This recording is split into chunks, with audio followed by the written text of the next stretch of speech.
Hello বন্ধুরা, তো তোমরা সবাই কেমন আছো? আশা করি সবাই ভালো আছো, আমরা ভালো আছি। আজকে 4:25 জুনিয়র এনটিআরের 30 নম্বর মুভি দেবরা তার ক্লিপস আপলোড করে হিন্দিতে টি সিরিজ চ্যানেলে। অ্যাকচুয়ালি মুভিটা দু পার্টে রিলিজ হবে, ফার্স্ট পার্ট 5ই এপ্রিল আসবে। আর পুরো মুভিটা 70% সিন সমুদ্রতে করা হয়েছে, আর সমুদ্রের ওপর অ্যাকশন হবে, যা ইন্ডিয়াতে আই থিঙ্ক ফার্স্ট টাইম করা হচ্ছে।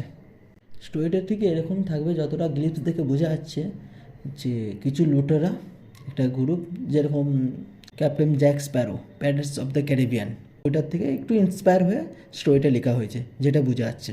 আর পুরো মুভিটায় মিউজিক দিয়েছে অনিরুদ্ধ, যে এখন একটু ফেমাসই আছে। আর মিউজিকটা ওভারঅল আমাকে ভালোই লেগেছে। গ্লিপস একটা ইংলিশ সং চলছে, তার মিনিং বেঙ্গলিতে এরকমই ঠিক আসছে, এটা আমার সমুদ্র, এই সমুদ্র আমি রাজা, এই সমুদ্রয় যদি নামিস ফেরে রেখে দেবো বলে দেয়নি, ইউনো। আমার একটা সিন সব থেকে বেস্ট লেগেছে, চাঁদটা অর্ধেক দেখা যাচ্ছে, शायद इसीलिए इसे लाल समंदर कहते हैं। বেস্ট সিন পুরো গ্লিপসের। আর লাস্টে জুনিয়র এনটিআরের একটা ডায়লগ থাকে, তো ডায়লগটা শুনে নিই। दरिया ने मछलियों से ज्यादा खून और खंजर देखे हैं, शायद इसीलिए इसे लाल समंदर कहते हैं।